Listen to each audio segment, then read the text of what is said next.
My name is Sophia. I am 31 years old. I work in a small office. I live a simple, quiet life. One day, a new manager joined our office. His name is Michael. He is 41 years old. He is kind and respectful. He smiles often. He speaks in a gentle voice. He makes the whole office feel lighter. At first, he was just my boss. I said hello. I smiled and went back to my desk.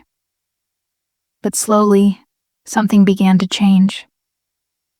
I started enjoying small conversations with him.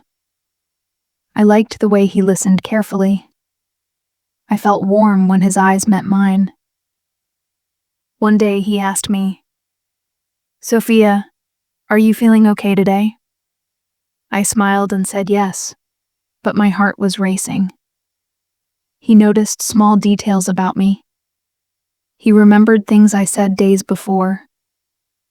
He stood close when we talked. I tried to stop myself, but I couldn't. At night, I thought about him.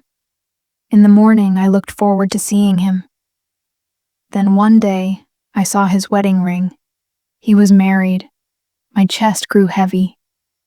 I told myself, "Forget him, Sophia." But my heart didn't listen. Every day I saw him. He greeted me warmly. I smiled back, but inside, I was breaking. One Saturday, I went to a cafe near the park to distract myself. I was sipping coffee, watching people outside. Suddenly, I saw Michael walk in. But he was not alone. His wife was with him. 2 children ran to their table. They laughed together. He kissed his little girl on the forehead. I froze. They looked happy. They looked complete. I realized in that moment, he was not just my boss. He was a husband, a father, and I was only a stranger in that story. I looked away quickly before he could see me. My hands trembled as I held my cup. Tears filled my eyes, but I swallowed them back. That night, I whispered to myself, "He belongs to them, not to me."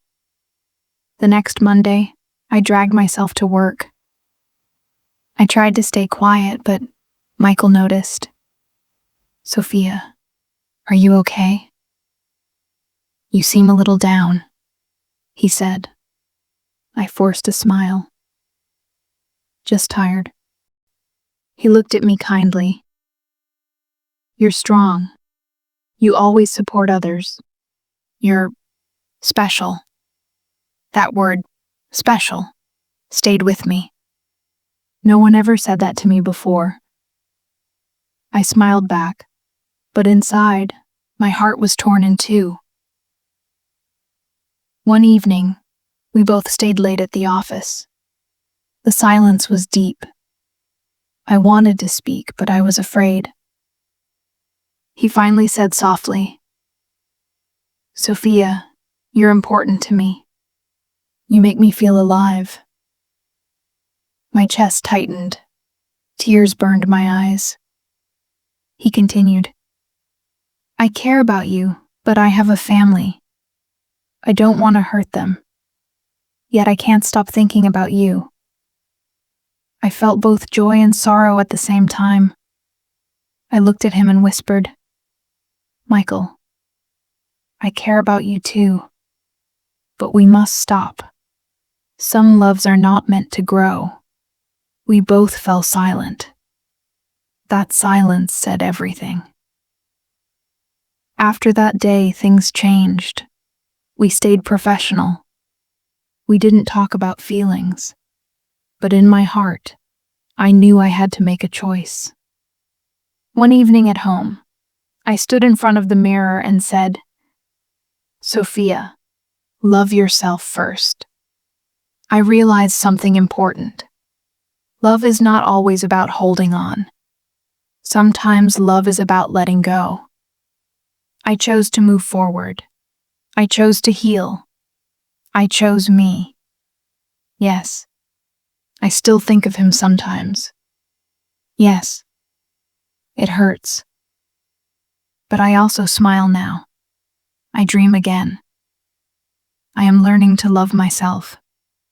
Michael will always remain a chapter in my story, but he is not my ending. My ending will be written by me.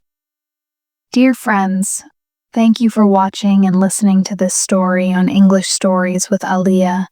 I hope this touched your heart. Remember, sometimes love is silent, sometimes it hurts.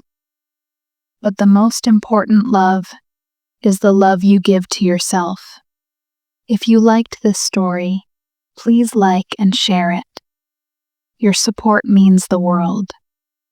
Take care of your heart and never stop believing in better days. See you soon in the next story. With love, Aaliyah.